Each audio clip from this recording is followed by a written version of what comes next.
Today I am doing some farm work. I'm washing greens, but that's not all that exciting. You've seen me do this dozens of times before, so there's no need to go over it. Today, I want to give you a little tour of my summer garden and what I'm excited about in it.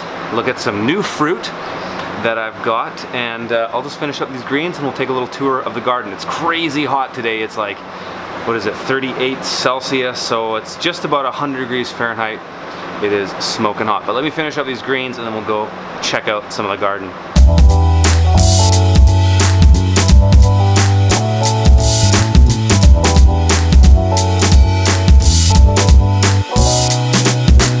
Okay, so there's like 3 things I want to show you guys today, and one is I think I've discovered my new favorite fruit.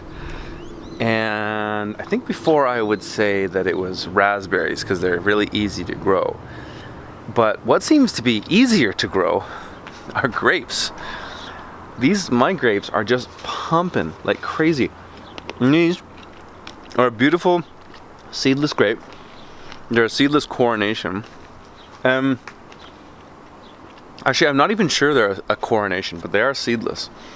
And they're amazing. And actually, I didn't really know much about seedless grapes. I always kind of wondered, how is it possible that you have seedless grapes? And I did some research into it and I found out basically all grapes are just clones now. Everybody just clones these perennials. And so what happened over time is people found genetic mutations is they would just clone those. And they would prefer ones that had a very tiny seed. So technically, apparently, according to what I read, is that seedless grapes actually do have a seed. It's just very tiny, and it's sort of a mutation where the seed is unrecognizable, so you don't even see it in the grape. But these have been my my new favorite, and I've got 5 planted out front. We'll go check on those in a minute. But I love grapes. We're planning to rebuild our deck and we're planning to do a bunch of renos on the outside of our house because I moved into this house as a renter and didn't really have any money, and so now we've been living here. I've got my family here, and so we want to kind of do some updates to our house, and so we're going to tear out this crappy deck and rebuild it, and then I'm going to kind of retrain these grapes somehow. But that was the first thing I want to show you. The other thing I want to show you in the back is my neighbor's plum tree. So this is so funny. There's a lot of fruit in the Okanagan Valley. That's where we live, in Kelowna here, British Columbia, Canada. And a lot of the downtown area here used to be orchards a long time ago. It was orchards and tobacco fields. And a lot of these trees have been left over. And this is a super old plum tree. And it's really shabby. But it's funny because it kind of grows on the corner of my back neighbor's property. And half of it is on my property, so I've been picking these beautiful, beautiful golden plums. We've been picking so many of them that we're just freezing them for the winter, which is awesome. But I love when you can just have fruit that's just random. My neighbors behind my compost pile have a ton of grapes and random fruit trees too.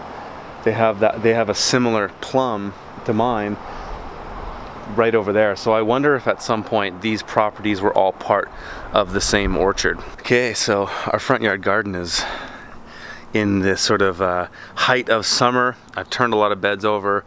I just finished building this deck. I'm pretty stoked on it. I used that took me a while. I kind of chipped away at it. I like doing a building project every now and then myself. I got some carpenter friends of mine to quote me how much it would cost to build that deck from them, and it was like somewhere around 10 grand. And I was like, forget that, dude. I'll build it myself. And so I made lots of mistakes, but I kind of figured it out as I went. I'm stoked on it, and it's a nice little hangout zone for my family. We have dinner there each day. Okay, so here's the garden. We're kind of at the height of the season. I've just started to turn some of these. Well, actually, no, I've been turning some beds over for a while. I've been kind of turning over little bits.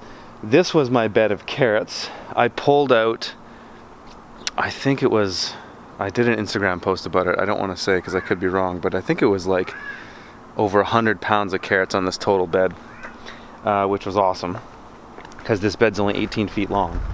And so I normally on the farm, our best yield is 200 pounds of topped carrots on a 50-foot bed. So I got around 100 on an 18-foot bed, so that's really sweet. I've turned this over now to beans, and actually my beans are just starting to pop up. So a little summer crop of beans in here. I planted some more celery transplants a bit late. I don't think they'll make it before it gets too cold, but I don't really care. I kind of put them on the edge anyways. And I planted some more romaine head lettuce. I've really enjoyed the romaine this summer in the garden. My peppers are just starting to get some color. Oh, here we go. I got some lunchbox peppers in here, some yellow ones coming along. Oh yeah, there's some more in there. So those are coming. And this is my golden raspberry. And I'm super stoked on this one. I think that one's good. Yep. Beautiful. So I got 2 of those. And so here's the plan with my fruit. It's gone a little crazy. And thanks to some of you guys, I made a comment about my Haskap berries, my honeyberries, in a previous video of my garden, and a number of you said, Curtis, don't worry about it, they don't grow in the summer, and you're right, thank you very much. I decided not to pull them. I was kind of getting bummed out on them, and I was going to pull them, but they've actually grown a little bit, and I think they'll start to grow more once the temperature cools, so thanks for that. And I mean, my berries are going nuts. Like, I've got these brand new goji berries that are already producing tons of fruit. I did a video previously on that. Another thing that's exciting is these strawberries have been absolutely insane. This variety has been crazy. Like, it's produced all season. Well, they basically had 2 big fruitings. Yeah, these are called Albion and Everbearing, and they're still just producing nuts. Like, we're picking these every single day right now. Again, it was like we had a big flush in the mid-spring into early summer, and then they kind of were stagnant for maybe 3 weeks, and then they started flowering and producing again. So I mean, we've been pretty much having strawberries all summer. Not only are we eating these every day, but we're freezing tons. And that's what's been really cool about having all this fruit on the farm is, like, our freezer is almost full. We're gonna buy a second deep freeze and put it downstairs, so we can have just so much frozen fruit all winter, which is so nice for making smoothies, to have your own really good, nutritionally dense, organic frozen fruit. And so yeah, that's happening. Okay, so my grapes have kind of gone crazy. My gojis, this is another goji berry. I actually like the way this one grows. It's growing from a sort of a single stem. It's growing like a tree. It's flowering though. Actually, oh, look at this. This one's just starting to fruit. Oh, it tastes a lot different. It's very different from the other one. Well, it almost tastes like that cough syrup. Wow. Anyways, what I'm gonna do, I decided in my front yard, and I really like what this experience with my garden has been fun, because I'm kind of letting my function define my form, which is something that I really like to do. Is, you know, don't make infrastructure too permanent at the beginning. Kind of let your usage of it dictate how you want to further build things.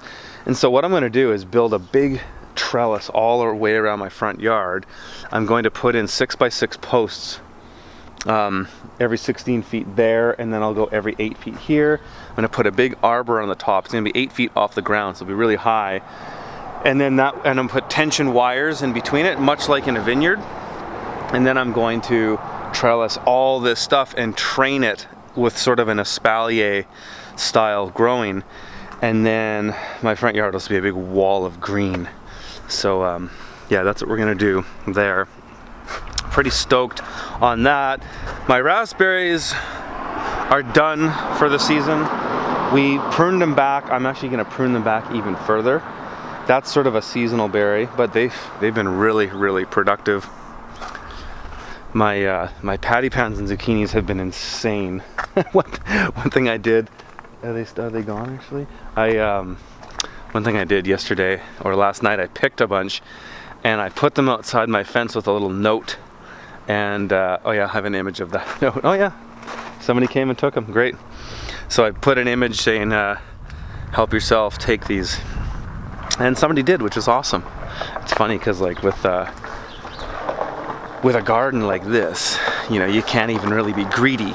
It's this whole, I love a garden in the sense that it really manifests in the most true and physical sense.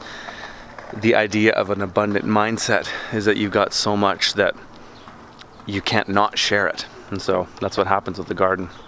One more thing I want to show you is my lime tree here has been getting a little gnarly. It's actually really healthy. This lime tree I've had for 3 years and it's really bounced back. The first year I bought it, it was kind of sickly, and the guy gave it to me for a deal because it was kind of sick. And it's been getting better and better. I've been just putting new compost in the pot every year. Also put in some Gaia Green fertilizer. I've fertilized it with compost twice this season. So I put about 3 inches in there with a bit of Gaia Green, which is an organic fertilizer, at the beginning of the season, and I just put some more in a couple weeks ago, and I think that's really helping it. But what I did was I rigged up this trellis system because it was kind of growing over, and it was getting kind of dodgy because I think if it would have kept going that way, it would have just collapsed on its own weight. And so I rigged up this little trellis where I pounded in a couple stakes into the post or into the pot really deep all the way down, and then I just used some pieces of wood to put them together to sort of make a frame, and then that way I kind of just jammed the tree in between it, and so now it's really stable and it's straight. And yeah, I really like that. And yeah guys, that's pretty much my garden as it is right now. Still, like, we're eating so much from this garden. I harvested all my onions actually, and I dried and I cured them, and they're now in my root cellar. So I think I harvested about 15 pounds of red wing onions from here. And I also harvested about 15 pounds of these Spanish onions, which don't store as long, but I've got them kind of cured as well. But we'll eat those ones first, and the red wing we'll eat later because they last way longer. And so that came from this bed. I've still got tons of leeks in here. Oh, here's something I tried the other day, which obviously didn't work. I tried to separate some of my romaine that was kind of clustered up in here and retransplanted it. Obviously didn't work. These died, but that's okay. Live and learn. And oh, we got a visitor here. Hey Violet, what have you got? Some goji berries? And okay, one more thing I'll show you, and then I'm gonna sign off. My pumpkins. This has been kind of fun, growing pumpkins. And what I did was I planted them in the corner of these gardens, one on this corner and then another one in that corner. One is growing that way and it's actually starting to grow up the fence. And then this one is growing this way, and I've just trained it all along here. And these pumpkins are doing really nice. So we're gonna have some sweet pumpkins that we can use for pumpkin pie coming up pretty soon. This powdery mildew stuff, people always ask me about that. Curtis, how do I prevent powdery mildew? As far as I'm concerned, and as that I have seen in my experience, is that you can't. Maybe there's a way with some sort of organic, I've seen people put some kind of powder coating on it before, but I just kind of accept it as part of the life cycle of the plant. It usually comes by the time the plant's done and all the fruit's ripe anyway, so I don't really care. It doesn't look very nice, which is kind of annoying, but it doesn't really spread to anything else. So, I don't know. I think it's just kind of part of the natural cycle of it. Okay, anyways, that's the tour of the homestead garden. I hope you guys found that helpful. If you want to see more stuff like that, hit the subscribe button and the notification button next to it, and like and share the videos with your friends. All right, talk to you later.